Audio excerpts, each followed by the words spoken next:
Na-discuss na po natin yung first and yung second part together. Kasi I think inevitable po talaga na lumabas yung financial burden nung problema talaga. Kasi napakalaki talaga niya, both for the government and for the individual families.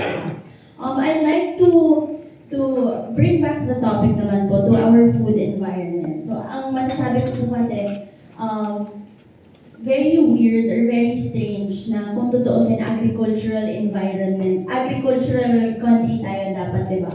And yet, ang kinakain ng karaniwang Pilipino kadalasan, noodles, prepackaged food, ganyan. Maybe I'd like to ask some insights from Jill, a registered nutritionist dietitian. Alam ko marami kang experience on mga kinakain ng mga Pilipino. So maybe you can talk a bit more about that. Thank you. Tsaka baka Jill can also introduce herself. Surely. Yeah, so good morning everyone. I'm Julie Corpus, formerly from Imagine Love, but I'm a registered nutritionist dietitian by profession. Now I'm with a different organization. Yeah, definitely the Filipinos, agriculture country tayo. Kung tutuusin, we have a lot of resources, ating pagtatanim. Mayaman din tayo sa karagatan, so yung fish. But yung food environment natin ngayon is really changing. This is because of the nutrition transition, where the multinational companies, mga food industries are coming in. And dahil dito, nagbabago yung food environment natin.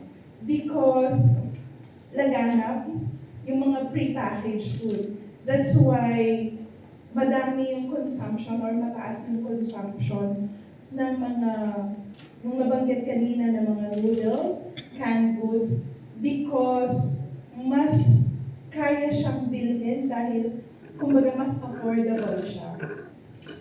So with that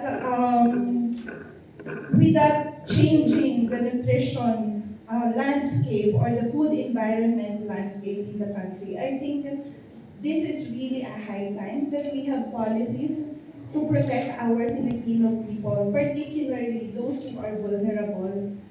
Kasi if we don't have policy that will regulate or that will make the food environment o yung mga pagkain na mas karaniwang kinukonsume ng mga Pilipino, mahihirapan tayo, and yung magiging food environment natin is something that will increase the risk of the Filipino people to develop non-communicable diseases such as hypertension and chronic kidney diseases. And I think it's already mentioned a while ago na ang taas na ng burden, ang daming mga Pilipino na nagkakaroon ng ganitong klaseng sakit at pabata ng pabata.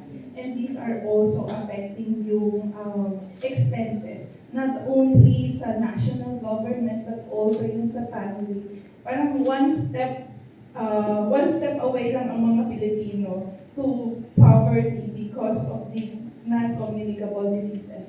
So I would like to go back doon sa food environment natin.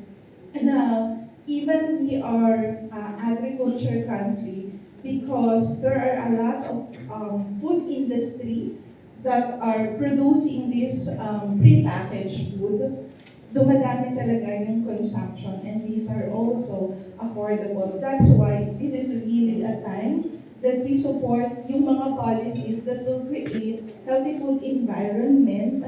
Kumbaga, gagawin natin yung mga food na available sa ating market na healthier. Hindi na kailangan mag-isip ng mga Pilipino na ito yung bibilhin ko kasi titignan mo yung label, but automatically, because of certain policies, ang bibilhin na ng mga Pilipino dahil yun yung available are the healthier food options.